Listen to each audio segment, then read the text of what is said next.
Naomba tuombe kwa ajili ya mbunge wetu ambaye yuko mahali hapa. Kwa kweli huyu baba mimi ninamwamini kwa asilimia zote. Asante kwa ajili ya mtumishi wako leo.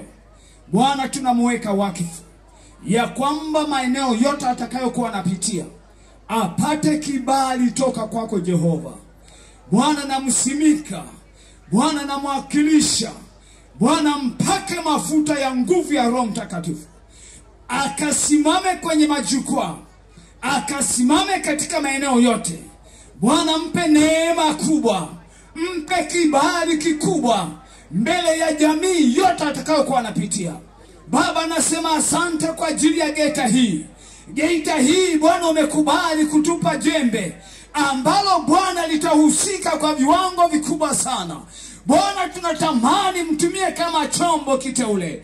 Hekima na maarifa, ufahamu wote Bwana ukao juu yake. Maendeleo yote ambayo Bwana ameyanena ya kwamba ataitendea Geita, wape neema kubwa tutakao kwenda kupokea. Na tunaamini kabisa Jehova, mtumie kama chombo kilicho hai, ili miaka mingine ijayo asimame yeye kama yeye.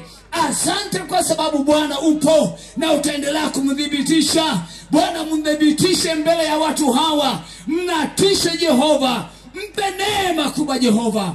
Baba, asante kwa ajili ya maombi haya machache. Ninaomba kumaanisha kwamba Yesu upo, utamtetea, utamlinda, utamtunza. Maadui wa aina yoyote Bwana na kwenda kuangusha zile ngome, hazitakwenda kufanikiwa, ila namtamkia baraka, namtamkia ulinzi, namtamkia kufanikiwa katika jimbo letu la Geita. Maendeleo Bwana yasonge mbele, na ninaamini kwa neno lako Bwana hautaenda kumwacha yatima. Ninaamini kwa neno lako Bwana unakwenda kutenda.